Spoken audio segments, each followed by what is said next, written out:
You're listening to the Face Value Podcast, episode 157, Intergenerational Food Trauma. I'm your host, Vinnie Wellsby. Let's do it.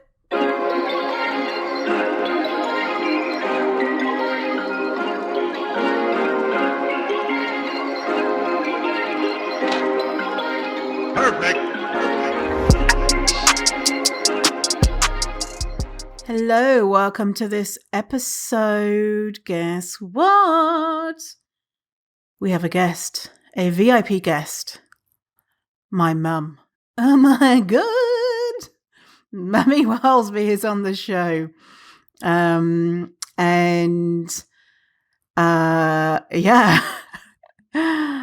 It's kind of strange. I don't know. I guess we can call a friend of the show now. We're talking about intergenerational food trauma, and this is something I've been thinking about for a while, and thinking about how the Irish Potato Famine could have affected her relatives, and then in turn her, and then in turn me, if at all. How in all of our histories, we've probably got some level of trauma, depending where we're from. And also in a lot of our histories, we have probably varying degrees of privilege. And thinking about that with my mum, she's got both of her parents are Irish, whereas with me, my dad was English. And thinking about how people have that internalized trauma from what's happened with their ancestors. And then also thinking about, well, what if your ancestors were the oppressors? What if your ancestors were the ones causing the trauma? Then do you have internalized privilege and internalized white supremacy, internalized colonization? And I know for me, the answer is yes, 100%. I absolutely have internalized white supremacy. And also we're thinking about how the Irish people were greatly traumatized by I'm going to call it the Great Starvation or the Great Hunger. The Great Starvation, the Great Hunger. How they were traumatized by that, and they were really, really treated badly by the British. And the British are actually the cause of the starvation, and that's the reason for shifting language away from the Potato Famine, which is, everyone knows that, to the Great Starvation or the Great Hunger, is because, yes, there was a blight on potatoes, but actually Ireland at the time was known as the Garden of England. The Garden of England. Ireland produced a lot of crops, and actually, because England had colonized Ireland, the British just took those crops back to England, and the Irish starved. And so there was this massive trauma. But then also the Irish went to America, Canada, Australia. And I've often heard that, well, Irish people were enslaved. And this is not actually true. And comparing some, the Irish experience to other ethnicities and groups, and I think there's a lot of differences going on.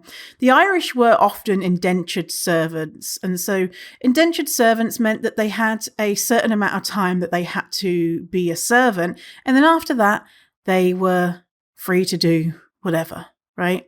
And they probably didn't have a good go of it as well. And a lot of communities, they said no Irish, no dogs, that type of thing. On places the Irish were not often welcome. But to assimilate and to get closer to whiteness, a lot of Irish would identify with their oppressors and become as white as possible. Irish were not considered white in a lot of people's eyes. This is around the 1800s. And so they then would be incredibly racist, and they would take on those identities and ideals of their white oppressors, the British, the colonizers that were in what is now known as America. And so what I'm saying here is that it's really complicated, right? This stuff is complicated.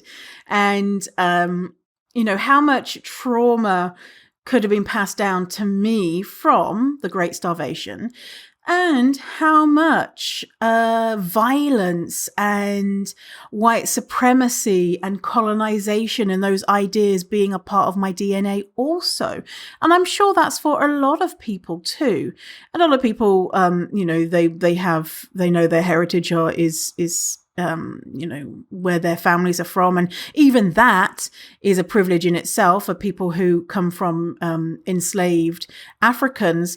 There might not be any information available to know who your ancestors were. So just talking about this is a privilege in regards to I'm able to ask my mum, and my mum is able to remember and tell me stories. So anyway, long rambling thing of this stuff is complicated.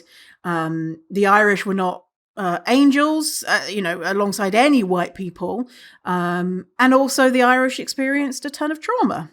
And also the British were colonizing them and caused a lot of these harms. And also I'm half British. So it's kind of interesting to think about.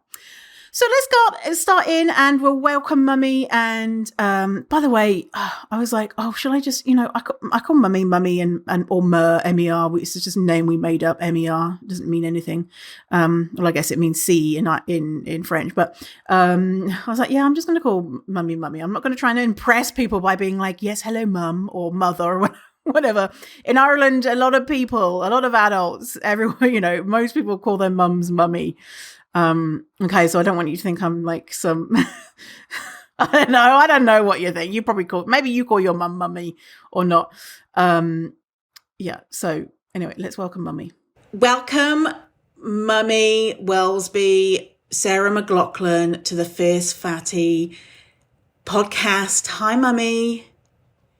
Hi Vinny, how are you? I'm excited to have you on the show after I have had, guess how many episodes of my podcast I've had? Oh, maybe hundreds. 155. Very good. So this is the first time I've joined you.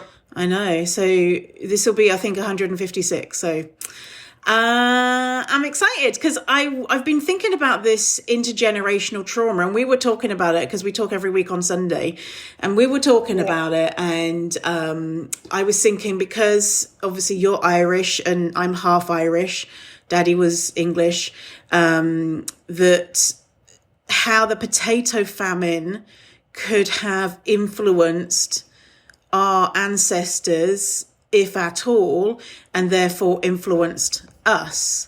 So just starting off, in case people don't know what the potato famine is, what is the potato famine? Well, the potato famine happened in 1845 to 1849, and it was because it became a blight on the potatoes, and the Irish diet was mainly potatoes at that stage. So a million Irish people died of starvation, and another million emigrated to the places like America, Canada, Australia, mostly America. And the ones that went off on ships were called coffin ships, because a lot of these people that went off died on the journey, because it would be a long journey, and they were suffering from starvation before they went. And so how many people died? Just over 1 million people died. And that was a quarter of the population, right? That was a good part of it. I think a third of the population either died or emigrated. Yes. And at that stage. And the population has never recovered to this day. It was of 6 million at the time of the famine, and today it's just under 5 million according to figures today. And it will never recover because most people, a lot of Irish still going off to different countries for work. And the potatoes the potato crops that were successful, they went to the British, right? Well, any surplus food, why the famine lasted and why it ended, the food that was, Ireland had enough food to feed their own people, but it was transported to the UK. And the only reason they stopped at 1849, they stopped the transportation of food, and that's what stopped the famine. Yeah. And the British didn't have a potato blight, where the Irish did, and they were still taking the Irish food. Well, the British probably had other food after that. America supplied us with Indian meal and things like that. So Ireland was main food source was the potatoes, because they had small farms and potatoes grew quickly and well, and that's how they survived. And they're delicious. And they're beautiful. And today I wouldn't have a dinner. I would feel starved or hungry if I didn't have a potato for my dinner. And I forgot to mention that we had an issue with the audio and whatnot. So hopefully that audio is okay for you, and you can understand Mummy's accent, and you get all of her Irish goodness. Let's talk about multi-generational trauma and its consequences. There is a paper that I'm going to link into the show notes, which is called "Exploring Irish Multi-Generational Trauma and Its Healing: Lessons from the Oglala Lakota Sioux." So there's this paper talking about obviously what happened to Irish folks, and then looking at comparisons about how First Nations communities in North America, I'm thinking if it's Canada or the US, how they have overcome trauma. And basically it's going back to their heritage and their traditions and things like that. So let's talk about multi-generational trauma and its consequences. So this is quoting from that paper. The emerging definition of multi-generational trauma relates to the idea that subsequent generations learn from and are affected by parents, grandparents, and other extended family adults who are traumatized. That is experienced unexpected or serious harm or death or injury experienced. Example: genocide, SA, torture, murder. This phenomenon involves learning to experience an intense fear, helplessness, or horror through viewing another's experience of trauma, e.g., anger, depression, and alcohol or drug use, and learning to react or act in similar fashion. The terms historical or cultural trauma have also been used to accent the depth and breadth of certain traumatic experience shared by many. Example: genocide or war. There is also a growing body of evidence that multi-generational trauma and its consequences is prevalent in historically oppressed and or colonized people. Evidence of multi-generational trauma has emerged in studies of multi-generational Holocaust survivor families, refugee families, and families around the world dealing with multi-generational effects of genocide, mass killing, and other collective violence.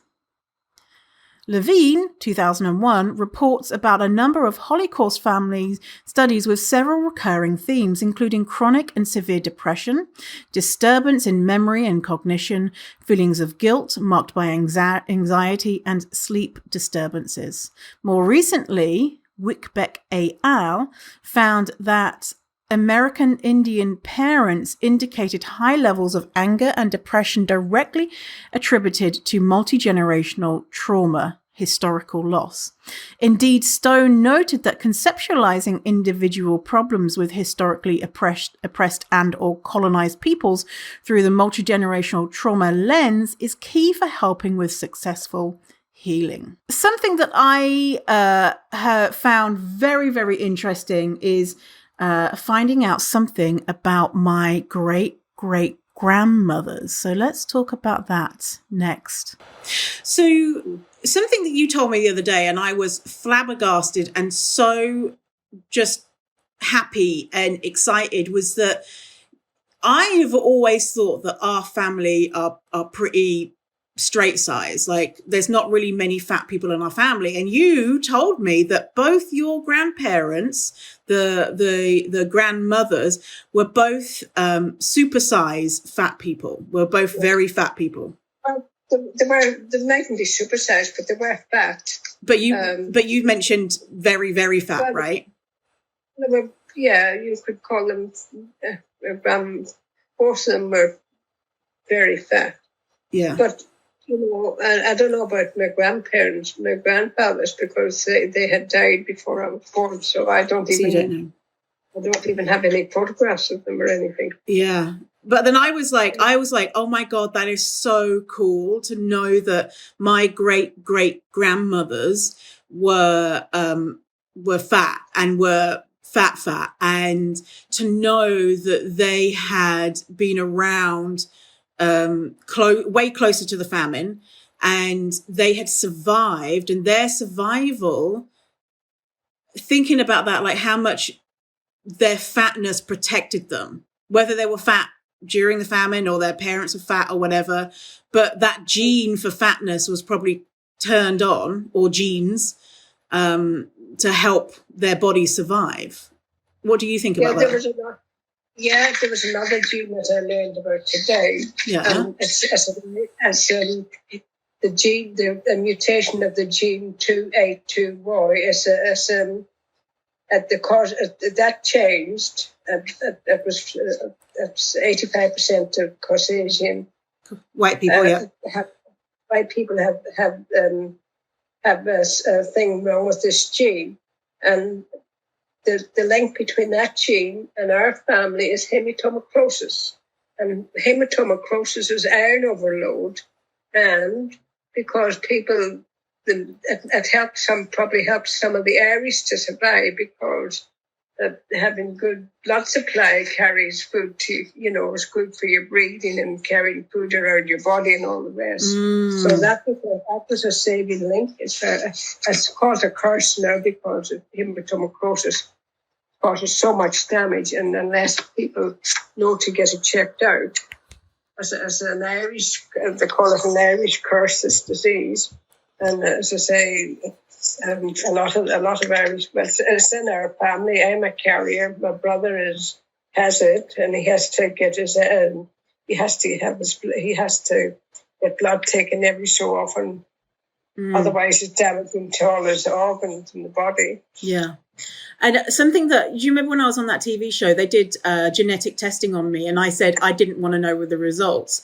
And but before the doctor had previously said, you've got genes that predisposes you to fatness. And then I was like, I don't want to know anymore. Like I didn't want to know that anyway. But anyway, and so I wonder if those genes came from or were triggered by the potato famine. Like we'll never know, probably, but then the thought of fatness maybe have being a protective factor just makes me feel so good.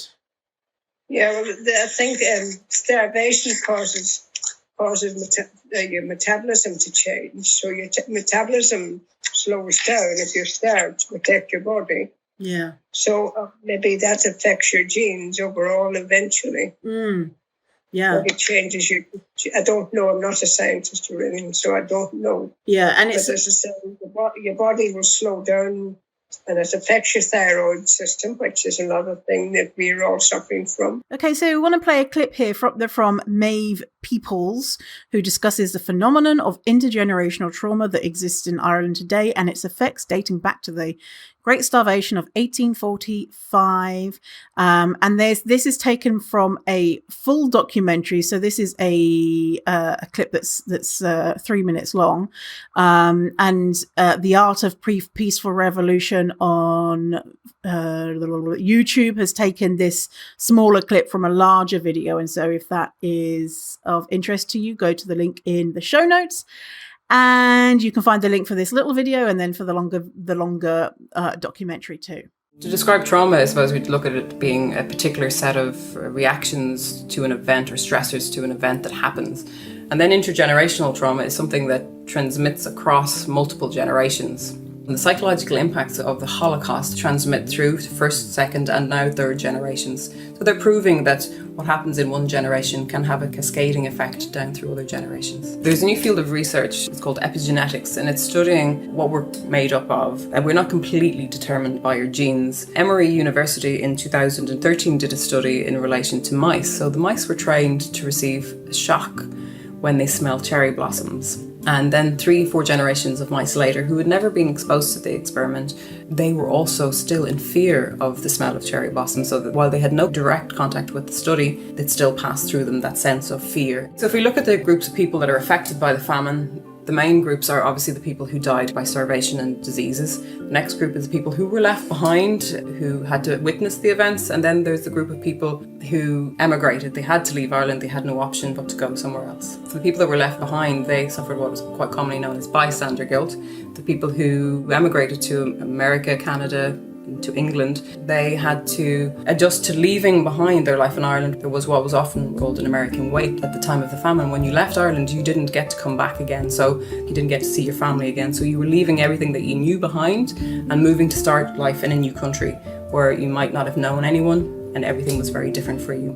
We tend to call what happened a famine. In reality, it wasn't a famine. There was plenty of food in Ireland. The British government kept records of the food that was exported every day, shipped loads of food. I think in terms of dealing with what happened at the famine, it's really important to reframe it, to tell a different narrative around it, because calling it a famine isn't the actual truth of what happened. Different titles have been given to it, and Garth the Moor, the Great Hunger, but other people have different opinions. So I think in terms of healing and developing and moving on from what happened, it's important to open up a discussion about what we should actually call what happened to the people of Ireland rather than calling it the famine. Generally speaking, very common responses to trauma can be things like substance abuse, increased mental health issues, and increased rates of suicide. So that's very generally speaking, and it's across the board, yeah. So if we look at the rest of the EU, Ireland has comparatively higher rates for substance abuse, domestic violence, and child abuse. We can possibly conclude from this that it's an effect of intergenerational trauma through the years. A lot of the research has been correlated by a woman called Yael Danieli in relation to the Holocaust. She has conducted many studies and has put a lot of findings together which we now work from in relation to intergenerational transmission of trauma. There's a quote from her from 1998 in which she talks about multi-generational transmission of trauma is an integral part of human history, transmitted in word, writing, body language, and even in silence. It is as old as mankind. It has been thought of, alluded to, written about and examined in both oral and written histories in all societies, cultures and religions. A lot of the research that we have based on intergenerational trauma is based on Holocaust research. So it started in sort of the 70s, but now we have more up-to-date research, and that's coming from First Nations in America and also from Aboriginals in Australia. So we had that, like, potentially, we don't really know, but we're speculating, and it's kind of fun to speculate that maybe fatness was a protective force genetically in our family. And then I wonder as well, like, maybe the good things, maybe, the too much iron is maybe not a good thing nowadays, but what about the trauma? What about the obviously going through a famine where a quarter of the population was gone, was obviously harrowing. And then not only that, psychologically thinking about what that does to our bodies and lessons that we've learned about food. So what do you think about that stuff? Well, the trauma around people having to emigrate and never see them again, it was like a death in the family for a start. So if you imagine, and our family, my grandmother's sisters and brothers that went to America and never came back, that was a terrible trauma for a start. Trauma for them, never to get back and see their siblings again, their parents or whatever. Mm-hmm. And then what about the trauma? What about the trauma of not having enough food? Well, yeah, because I think people probably maybe hid food or were very careful or made sure that they had enough to eat, and whatever way they could find food, they had to go out and forage it or work hard. Or my dad used to have to go when we were young, go to England in between, working in the farm here because we had a small farm, and that kept money coming in at different times, but not enough to keep us going. So to keep food on the table, they would have to go to England or Scotland a couple of times a year and leave mum having to care for everybody and us to keep things running in the farm, even though we're very small. Mm-hmm. And I wonder about, how we would pick dulse, and you would teach us about picking dulse. So dulse is seaweed that grows on the rocks in Ireland. Yeah. And we think it's delicious. People who've not grown up eating it don't think it's delicious. In fact, they think it's disgusting. We love it. But I wonder if that foraging of dulse, which is, it seems to be a bit of a strange thing to eat. But I don't know, maybe not. Maybe everyone did it. Or do you think that was a result of the famine? Oh, well, see, they say during the famine that they weren't able to do any of that because they're too weak. Ireland, around where we were, there would have been fishing later. Dad and that used to go fishing. But at the time of the famine, they couldn't go fishing because they're too weak to go out in the seas to fish. Yeah. And they were too weak to pick dulse. Well, the dulse it's only a certain time of year you get dulse. Yeah. You couldn't go out and get dulse. And, different times, the summertime for a month or two, you'd be able to get the dulse and get winkles and different other things that you can get in close to land. But at the time of the famine, because that was one of the things that came up on the internet, that why didn't the Irish fish? Because there was loads of fish in the sea. Yeah. And I said they were too weak to fish. Yeah. Yeah. And you think your strength, and you're apathetic, and you no energy and no willpower to do anything. You just reserving all your strength. So common responses to trauma could be substance use, increased mental health issues, and increased rates of suicide. Compared to the rest of the EU, Ireland has high rates of domestic abuse, child abuse, and high rates of violence. We can possibly conclude that this is an effect of intergenerational trauma. So that is a quote from the video that we played earlier. It's really interesting to think about, even though Ireland is a very rich country now. It's a very rich country.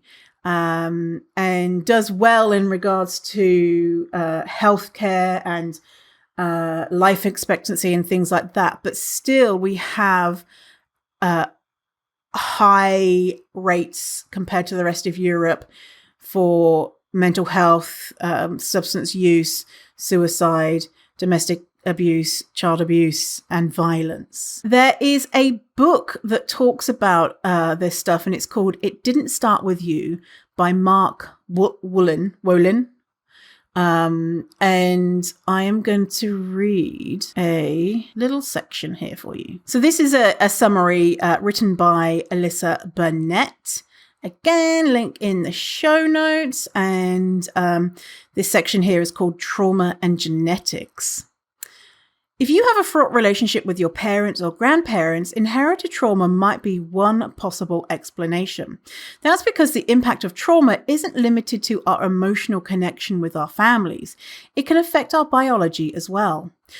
To look at an example of how this functions in practical application, let's consider a study conducted by psychiatrist Rachel Yehuda, the head of the Division of Traumatic Stress Studies at New York Mount Sinai Medical Center. Dr. Yehuda examined a sample group of 38 women who were pregnant during the attack on 9/11, with a particular focus on those who were working in the trade center at the time. She was especially interested in the case of those who developed PTSD as a result of the attack, and her study followed these women through their pregnancies until they gave birth. To develop her results, Yehuda took saliva samples from the women who struggled with PTSD and then took samples from their babies as well. They then analyzed the levels of the cortisol hormone present in these samples and found that both the mother and babies displayed levels of cortisol that were significantly lower than average. If you're not familiar with what cortisol does and why it's significant, the simple answer is that cortisol is a stress hormone. Its job is to regulate our emotional responses to stressful events. In the early stages of a traumatic event, your cortisol levels might skyrocket as your body attempts to process and come to grips with this new stimuli. But after prolonged exposure to trauma, these levels actually plummet for survivors who develop PTSD. This is the curious response because psychiatrists and neuroscientists who track cortisol levels in trauma survivors typically only see these drops when the trauma has been resolved and the patient has been successfully treated. But after further study, Dr. Yehuda and her team learned that these permanent levels of low cortisol develop when someone doesn't have enough cortisol at the time of the traumatic impact to regulate their fight or flight response. In short, that means that what should happen is that we experience traumatic stimuli, our fight or flight response kicks in alongside with our cortisol, and then we calm down as our body seeks to normalize what just happened and help us return to a stable state. But if you don't have enough cortisol to begin with, that initial surge of the hormone may overwhelm us and cause us to drop dangerously low. This in turn can create or intensify triggers, a form of psychological stimuli that reactivates a survivor's trauma.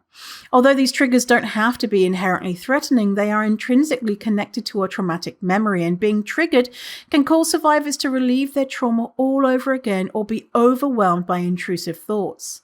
And after examining the impact of cortisol levels, traumatic memories, and triggers, psychiatrists like Yehuda and biologists like Brian Lipton of Stanford University can affirm that trauma, quote, biologically alters the genetic expression of offspring. When read in conjunction with Yehuda's story on the childhood of the children of mothers with PTSD, we can conclude without a doubt that trauma is inherited by virtue of what Yehuda calls, quote, intergenerational transmission. So in short, if your mother experienced a significant trauma while pregnant, you may have literally inherited genetic trauma. And as a result, you might be predisposed to fear, nervousness, or anxiety. You might struggle with a nameless and seemingly sourceless sense of dread that confuses you. And likewise, if your grandparents or even great-grandparents suffered trauma of their own, such as surviving the Holocaust, their own unresolved trauma can be passed through generations by both emotional and genetic transmission. Something that this makes me think about is, so my dad used alcohol, and my dad was, I think, had a lot of unmedicated, ununderstood conditions. He had great levels of anxiety. He found it very hard to function in a day-to-day life. Very stressed, very kind of couldn't handle noise. As I get older, I feel like I understand him. Like too much noise and lights and stuff is very difficult for me as well. So we don't know what was happening with my dad, but he didn't have the resources he needed to live and to thrive. He was hanging on precariously, and so my mum had my brother and sister, and then that was meant to be it. And then she got pregnant with me, and my dad was like, I can't handle another child, so you need to have an abortion. And my mum, being Catholic, was like, no. And so my dad said, if you don't have an abortion, then I will kill myself. And so my mum said no. And so my dad took an overdose. At the same time, my mum fell down the stairs, broke her coccyx, which is your tailbone. And my mum, not at the same time that my dad had attempted suicide. It was a different day, but in a pregnancy, I mean. And so she didn't have money from him coming in because he had stopped working due to his substance use. He had then attempted suicide. He wasn't successful, but I think it was kind of him trying to say, I'm so overwhelmed, I can't handle this. Obviously, it was really problematic that he did that to my mum. And then my mum having to look after the house, having to look after 2 young kids, not having enough money, and breaking her tailbone. What levels of stress was my mum under? And how did that affect me? I mean, as a child, I remember writing in my diary that I will 100% suffer with depression when I'm older, because I think I was, depressed as a kid, but I didn't understand how to talk about it. But I definitely was a very anxious child, very scared. And I tell people this, I used to be so shy and stuff, and people are like, what? Because I'm so different now. But I was absolutely the opposite. And I wonder how much of that was learnt from my mum, because she was, very, very shy and struggled talking to people, and, incredible, massive amounts of stress and anxiety and all that type of stuff. And how much was that learnt from my mum, and then how much was inherited anxiety and trauma and depression and all that type of stuff.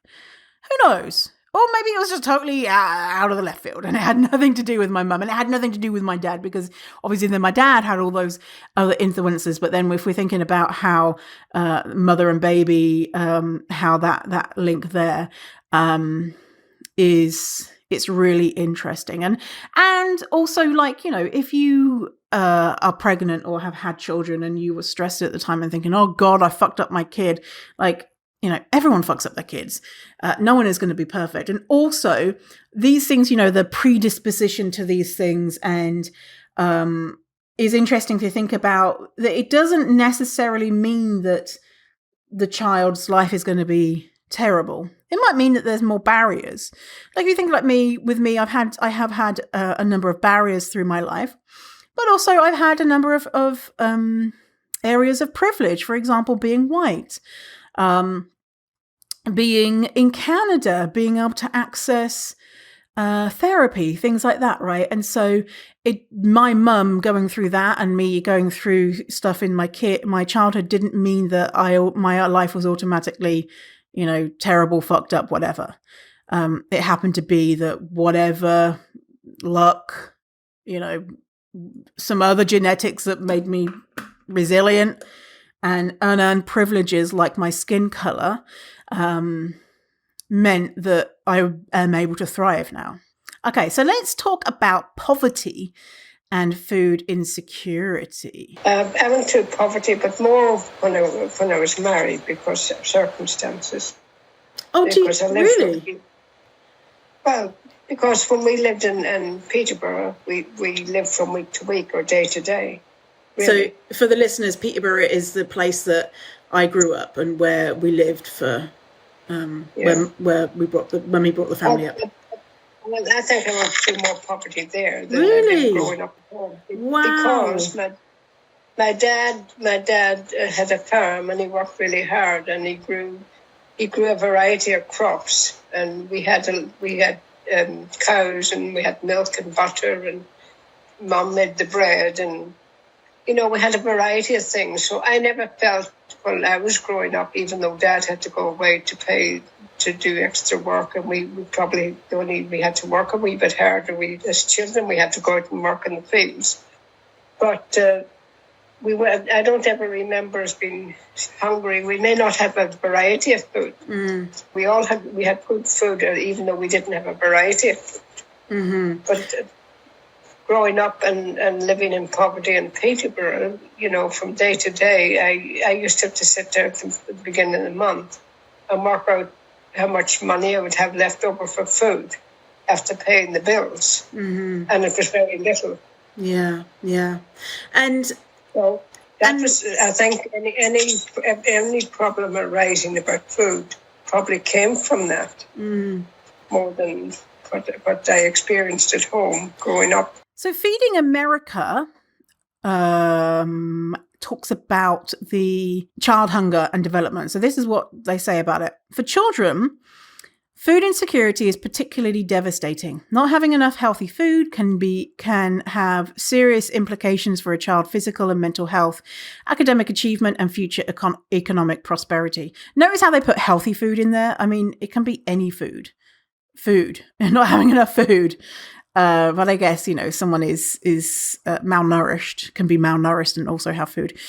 Anyway, research shows an association between food insecurity and delayed development in young children, risk of chronic illnesses like asthma and anemia. Hello, that's me. And behavioral problems like hyperactivity, anxiety, and aggression in school-age children.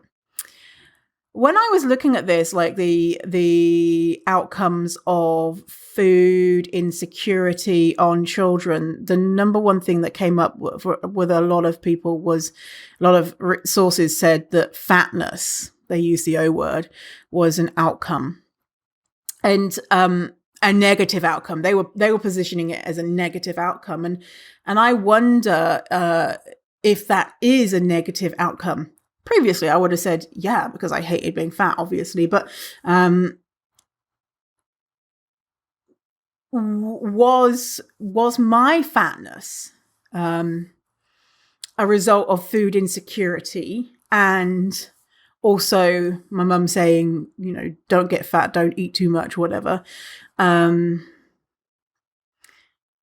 Would I have been a straight-sized person if we had enough food?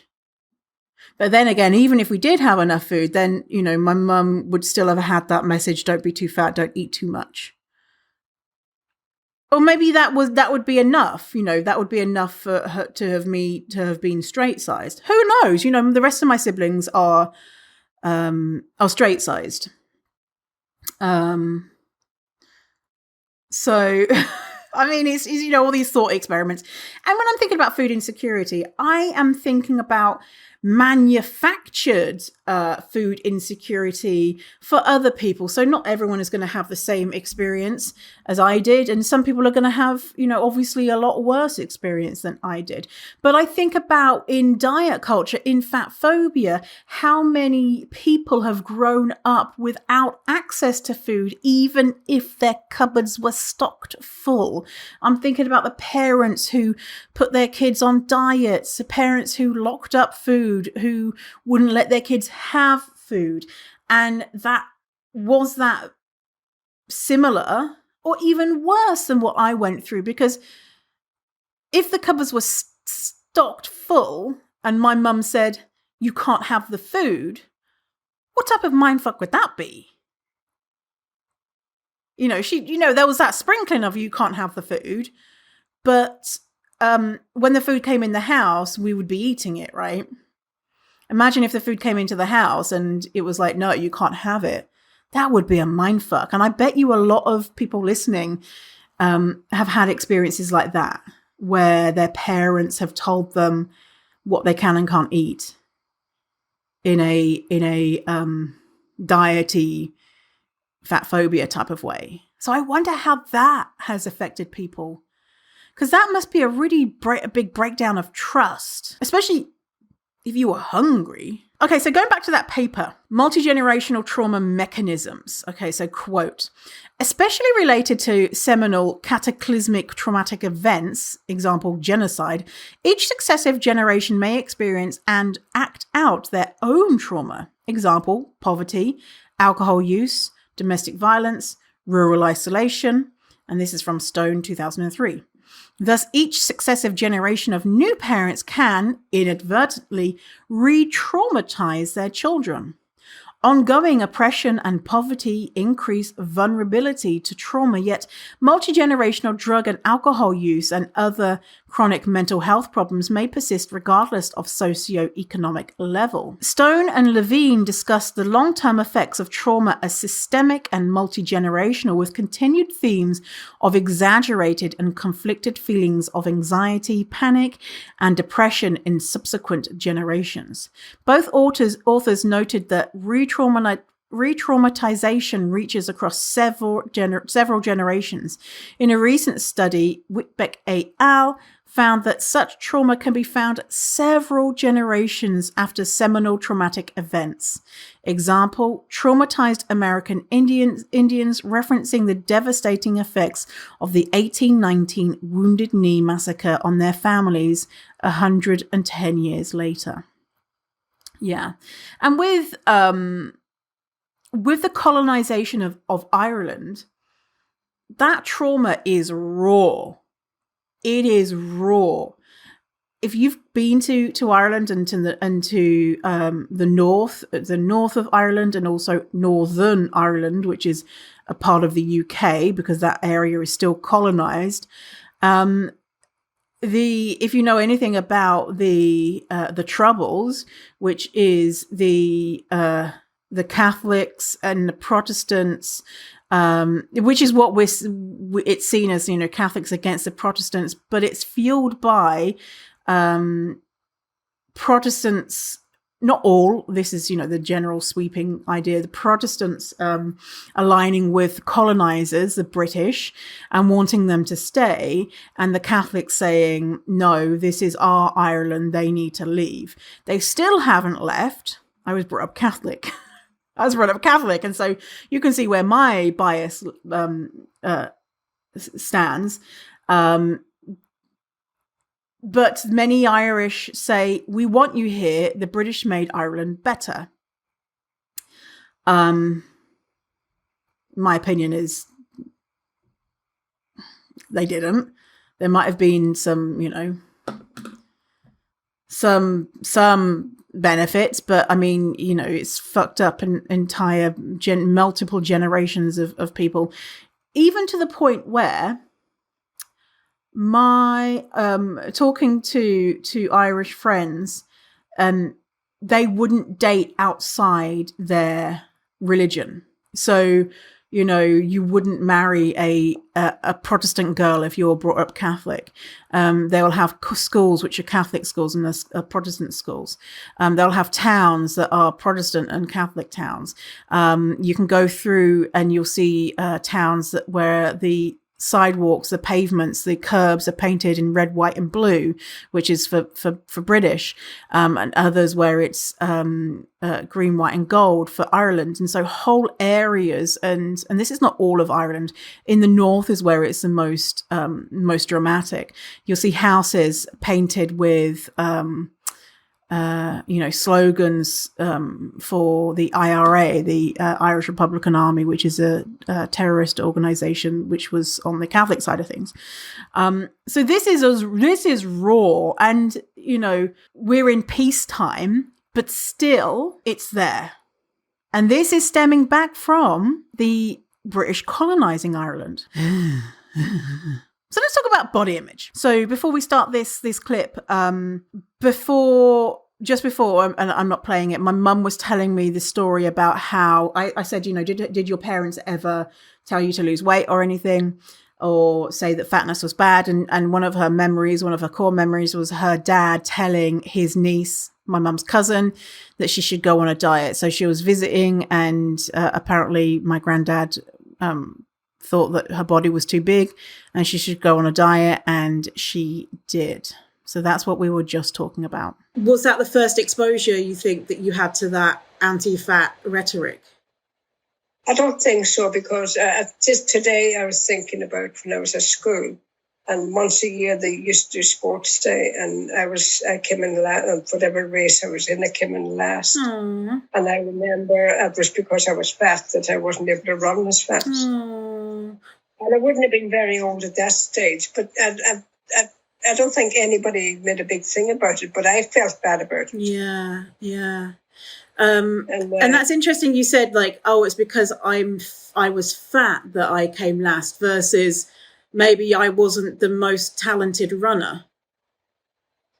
Well, no, as I say, we didn't practice. It was something we just done once a year, and there was no practice or anything. Yeah. But I remember feeling bad about it because, everybody wants to win, or they don't want to come last. No, that's terrible. Yeah, that would be a terrible experience as a young person.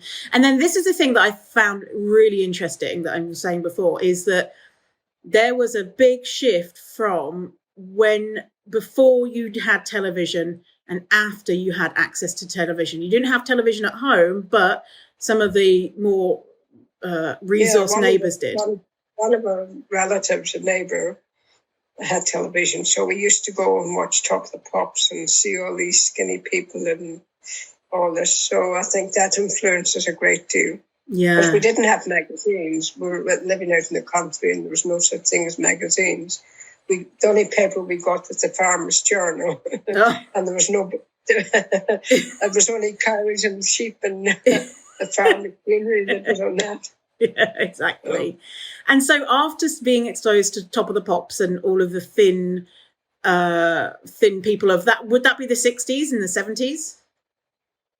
That was the early 60s, because I was even working with England in the late 60s. Okay.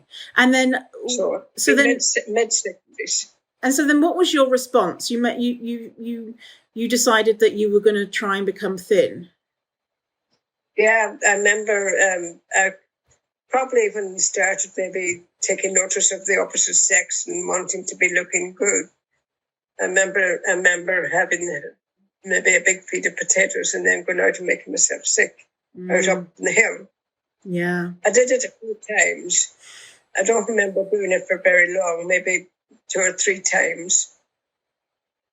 And that stopped because it was not a nice thing to do. So once I went to, I think I probably did it a few times in England when I was in Peterborough, because I used to go to slimming classes, different slimming classes. And if you'd weigh yourself, and if you hadn't lost any weight, you'd be thinking, oh gosh, I better make myself sick so I'm less weight on the scales. Oh, wow, really? So I've done that a few times. Wow. And were you binge eating as well? Probably, I don't know. Maybe I probably would have done, but I never thought of it as binge eating. Yeah. And what did you learn so you went to England to learn, when you went and you studied nursing?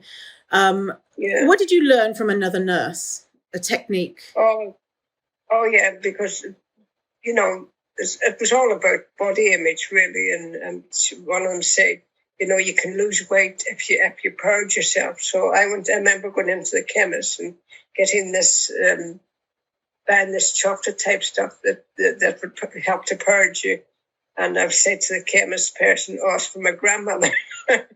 It's ridiculous because my grandmother wasn't even in England. So I'm sure they knew very well it wasn't, because most older people would get Senecot or something similar from their GPs if they were constipated. And so it was like a laxative drink. Okay, so going back to the paper, a section here on Irish multi-generational trauma. Quote, research to date clearly underscores that survivors of massive trauma and their families are not a homogeneous group of vulnerable, dysfunctional individuals. Instead, they display a wide range of coping strategies. It is with this proviso that Irish historian James Lee asserted that many current mental health problems in Irish society may be best understood in the context of what he calls historical wounding. Similarly, the Irish researcher Moan noted that in Irish society, there are psychological patterns inherited from colonization, which may be transmitted through family dynamics, even while rapid social change is occurring. Lee and Moan proposed that centuries of English oppression and colonialism relied on mechanisms of tight control, which included physical coercion, sexual exploitation, economic exploitation, political exclusion, and control of ideology and culture. They postulated that for many individuals and families in post-colonial Irish society today, these mechanisms have left a deep psychological legacy of trauma and its consequences of dependency, fear, ambivalence towards the colonizer, suppression of anger and rage, a sense of inferiority, self-hatred, loss of identity, horizontal violence, and vulnerability to psychological distress. Specific traumatizing experience for the Irish includes systematically treated as an, quote, inferior race by the oppressing culture, British, subjection to starvation, the famine, even while vast quantities of food were being exported, indiscriminate killings, land grabs, religious persecution, language and music censorships, and educational oppression. Indeed, many Irish today continue to reference their disdain of past British actions. They especially reference the wholesale suffering inflicted by the Black and Tans, and that the Black and Tans was a name for the special auxiliaries that the British recruited to suppress Irish independence in the 20th century. So the Black and Tans, because the uniform was black and tan. So the Black and Tans, auxiliaries that the British recruited to suppress Irish independence in the early 20th century, and the systematic suppression and violence of Indigenous Irish rights in the northern 6 counties throughout the 20th century. Although multi-generational trauma has not been specifically studied with the Irish, several Irish studies have indicated associated alcohol-related research that supports, at least tangentially, multi-generational trauma as substance use is strongly correlated with trauma. While countries such as the US have recently declined by more than 1% in alcohol consumption over the last 10 years, Ireland has increased by more than 39%. In fact, the Republic of Ireland has risen to 5th place in the World Health Organization's global rankings for alcohol consumption. Other recent studies have consistently indicated higher alcohol use by Irish than other ethnic groups. Indeed, the Irish are the only ethnic group in the United States that has not adapted to the US drinking norms after several generations, instead keeping to higher Irish drinking norms. So here it's saying that even the people who left Ireland and went to Turtle Island, America, they are using alcohol, even though they are living in America, following what their ancestors and their current family or, kin in Ireland are doing. And that common thread is back to the Great Hunger, British colonization. Binge drinking is also dramatically on the rise in Ireland, especially among young women. In terms of multi-generational transmission, the Irish researchers Morgan and Grube indicated that in Ireland, parental modeling is quite strong in predicting abusive drinking behavior. And as an illustrative example, quoted an old Irish proverb, "The person who drinks is often lucky, while the non-drinker is often unfortunate." Perhaps further indicating the presence of multi-generational trauma, Ireland has higher comparative rates of depression, domestic violence, post-traumatic stress, and child abuse as compared with other countries in the EU. So let's bring it forward to our generation. What's going on with us and closer to today's timeline. And so then coming to me in my generation then, so you as a parent were coming from someone who had at times binge ate, maybe purged a number of times, thought that your body was too big and that your body was unattractive, and so that was where you're at when I was young and when I was growing up, right? That's how you felt about yourself. Yeah, well, I never felt good about my body up until recent years, until you taught me different to love my body. Oh. So, yeah, and now the thing is, I worry about my body is how well I feel, and I don't care what if anybody doesn't like how I look, that's their problem, not my problem. Yeah, I wish that you could have had that younger in your life as well, Mummy. Yeah, I wish I did too, because many wasted hours worrying about how you look, and you want to put something on, you put on about 10 different things, and you still weren't happy about what you wore. Yeah. So how do you think that affected your children? Probably not that I was probably saying things, don't eat too much, or, maybe saying to you, maybe if you lost a bit of weight, I can't remember saying these things, but I probably did. Maybe if you lost weight, maybe things would fit you better or something. I don't know. So just for the viewers, Mummy has had a brain injury. She had an accident, a car accident, and so she struggles with memory. And so there's a lot of things that Mummy can't remember. And there's lots of things that you can remember, which is great. So if there's anything that you're like, oh, I can't remember, that's what's going on. And so when did you notice, or did you notice that I was struggling with my body or food? No, I never realized that you did. And I do know that you went to slimming club and you seemed to be happy about losing weight, but I didn't know the ins and outs of it at the time. Yeah. And I probably said, especially here, from people who haven't seen you for a while, oh, they say you look wonderful, you've lost weight. That's maybe the first thing they'll say to you. Oh, it is. You look great, lost weight. And this is all the topic of losing weight and what you ate and, what diet are you on and things like that. Yeah. So, that is it. That's the first thing people say is, you look well. And I always kind of like, ugh, I don't like that. You look well. That is because to me, I hear I'm judging your weight, And I remember when I came back to Ireland after losing, I don't know what it was, a lot of weight on Weight Watchers, and coming back and feeling like the triumphant, prodigal child had returned. Look at this person now as a success because they're thin. And I felt so proud. And then I felt so ashamed the next time coming back because I'd put all the weight back on, obviously, because that's what happens.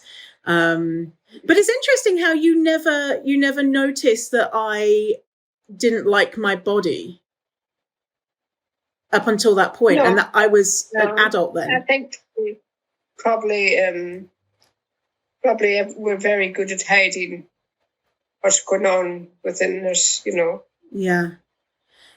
Probably nobody ever knew that. I think I might have mentioned to one of my siblings about me being sick at one time because they were going through a similar sort of thing.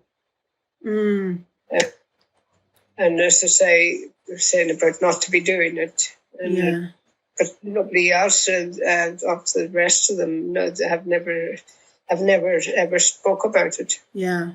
And it's interesting because outside of your kind of disordered eating behaviors, there's eating disorders in the family, and there's eating disorders amongst your children.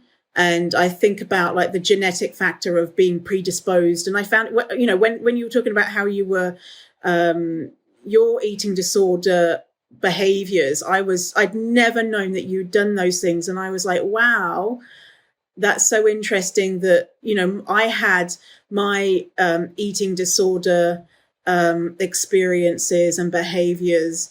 And even though I never knew about you, it was like almost written in my blood almost that I'd be predisposed to that. And then I would act out binge eating, and then eventually atypical anorexia.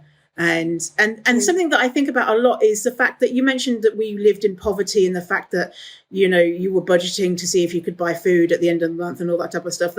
That juxtaposition between not having enough food due to poverty and what you mentioned before, saying maybe don't eat too much. And so that really like push and pull of desperately wanting food because we didn't have it, and also desperately wanting food because we were told to maybe not eat so much. Yeah, because there was only X amount to keep you going every day. I would go to work. As I say, I worked 6 days a week. I didn't work full time in the job, but I worked 30 hours. And then I had three other cleaning jobs, and the cleaning jobs kept us in food. Yeah. So, as I say, and if there was anything needed to buy, I couldn't. Most of your clothes were hand-me-downs from your cousins.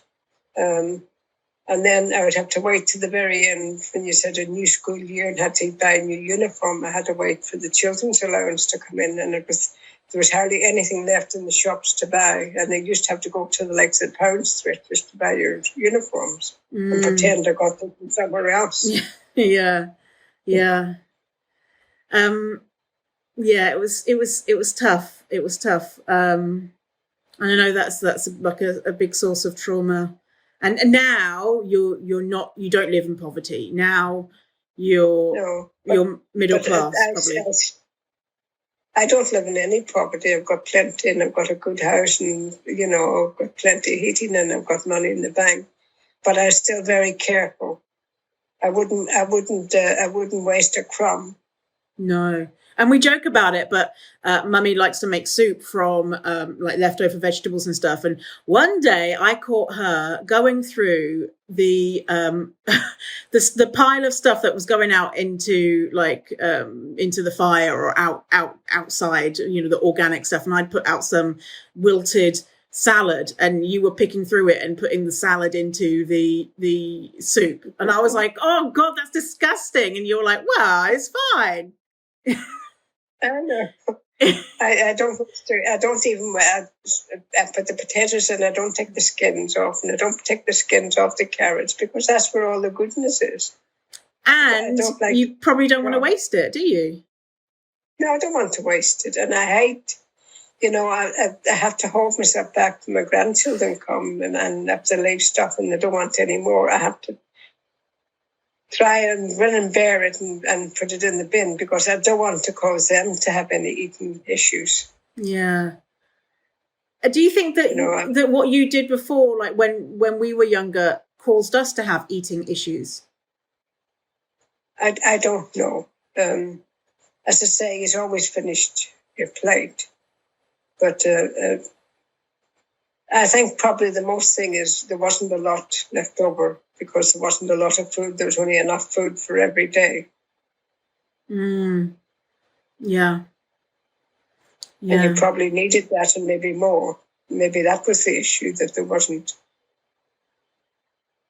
I always delighted when our friend Jane would invite us in for tea or cake or whatever. And there's a few times she did the dinner and that. So that was a big relief to get it free. There was no soup. There was no like now with soup kitchens and places people go, food places where if they haven't got food they can go, food banks. Yeah.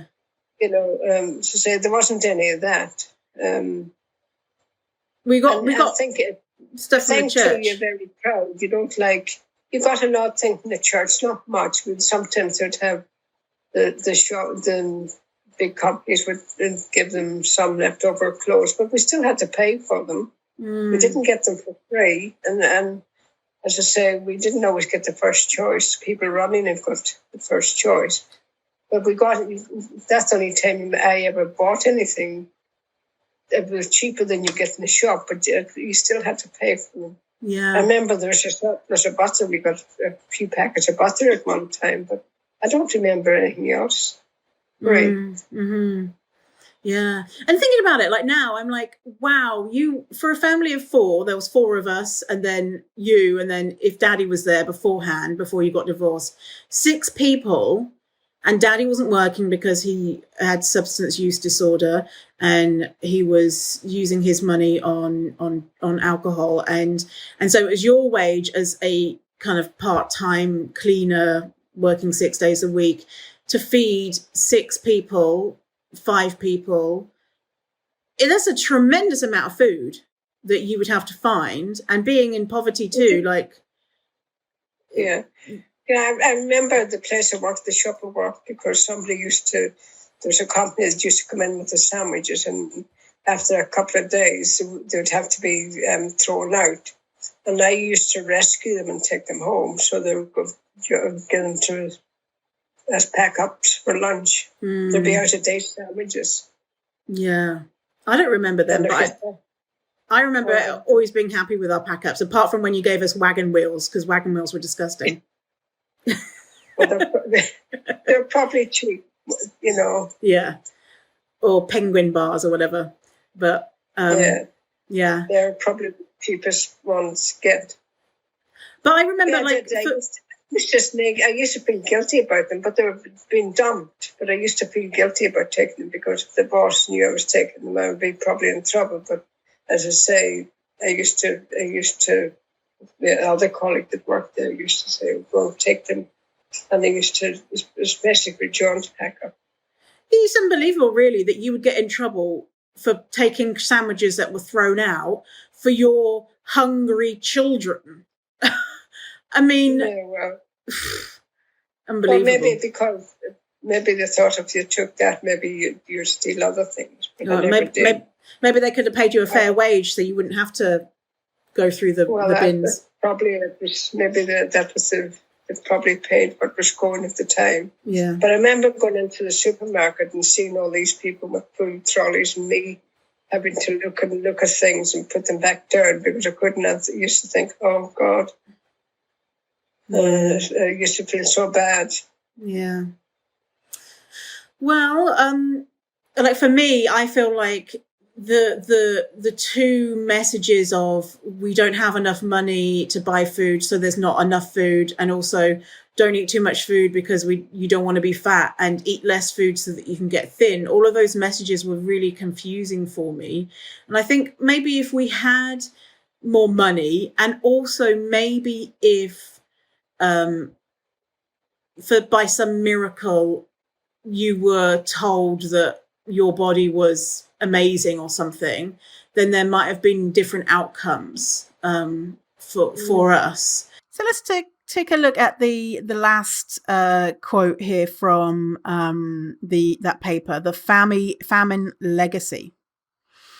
Quote, "There is a paucity of sociological and psychological studies supporting or refuting the psychic efforts of the Irish famine or other traumatic events in Irish history.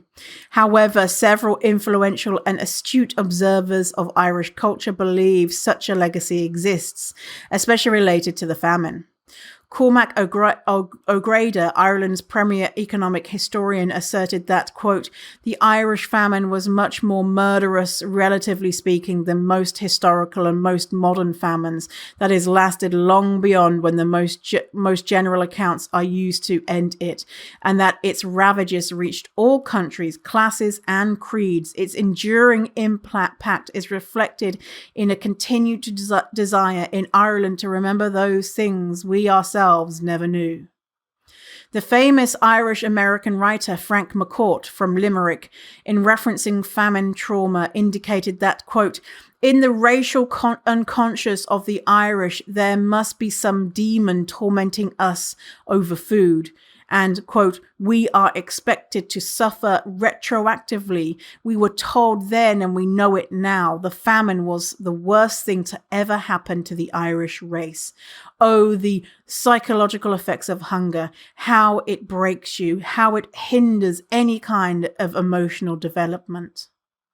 Thomas Keneally, the Irish-Australian writer, follows a similar theme in his book, The Great Shame, asserting that the Irish famine has, quote, produced in the Irish themselves a certain amount of that survival shame, which one encounters also in certain survivors of the Holocaust. The irrational but sharp shame of still standing when so many fell. The shame of having been rendered less than human by cataclysm. Whelan supported these observations and noted that the key to such multi-generational trauma is to move away from an individual's memory that internalizes past traumas as depressions to a more culturally enabling form, which embraces cultural practices and pride. Such a transformation can be aided by development of cultural identity and participation in cultural practices. One traumatized Indigenous group that is answering some of these questions is the Oglala Lakota Sioux people. And so then it goes into what the Sioux are doing and how they are healing their trauma from the colonization of Turtle Island and the murder and, everything that happened to them. And one thing I want to point out is that Ireland was colonized by the British, and then we had the Great Starvation, which happened for a handful of years, and then things started to get better. It wasn't great, and it was only until recent memory that things have really boomed in Ireland, and people are recovering in a way where there is food security. And that came from a starvation that happened a number of years. What are the consequences? And other people who are much smarter than me can answer this question and have answered this question. And to people who were enslaved Africans, that it wasn't just a few years for them. It was multi-generations experiencing not just starvation, but a whole host of violently traumatic experiences. And so that went on for generations. So it wasn't, 4 years. It was that person's whole life, then their child's whole life, then their great-grandchild's whole life, and on and on. And so I really want to think about that and, think about how it's important to honor the traumas that Irish folks have gone through, and also think about the traumas that are still prevalent in North American culture and around the world.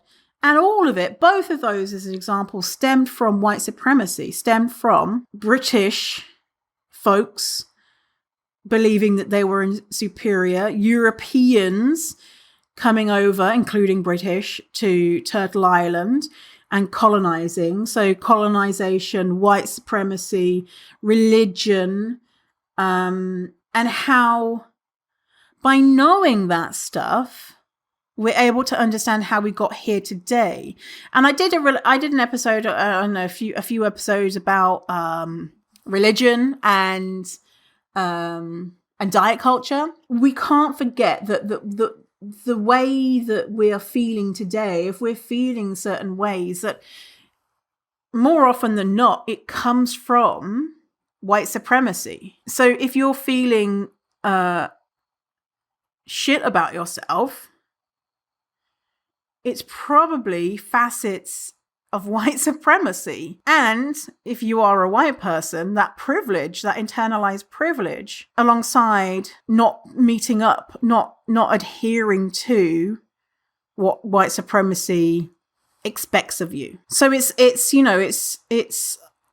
complicated, right? And it's interesting. And I wonder how much you know about your history, your family's history, if you know anything at all, or if you're able to talk to your parents. And honestly, talking to my mum, she told me stuff that I had never heard, and we talk all the time. I've asked her so many questions. I can't even can't even tell you how many we, you know, I don't know if we said it in the audio with my mum there, but we've been writing a book, a question every week. It's a thing that you can buy where you ask, someone writes their biography, autobiography, a question a day. What the frick is it called? Let me tell you. Anyway, I bought it for her as a gift, and so I help her with it, because you can just send it to someone and they'll get a question every week and they send it. I think it's really cool. It's really cool because then there's going to be a book, like a bound book, and we can get a few copies that generations in the future are going to read, of like, what was your life like, great grandma or whatever. I don't know, maybe the world would have ended by then, but who knows. Okay, so if you appreciate the podcast and you want to keep it advert free, then you can donate to me on Ko-fi. That's Kofi.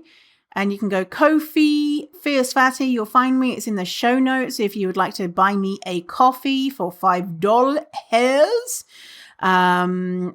Or you can, if you want, subscribe monthly and you will get access to the Size Diversity Resource Guide. It is incredible. It has everything that you need in there to have size diversity in your life. I think it's amazing. I'm biased though, so yeah. So if you appreciate the work that I do in the podcast and you want to keep it advert free, then go to Ko-fi and donate. If you can't donate at this time, then that's good. That's fine. Don't worry. I don't hate you. I hate you. No, I'm joking. All right. Well, thanks for hanging out with me today, and I will see you in a while. Alligator. Stay fierce, fatty.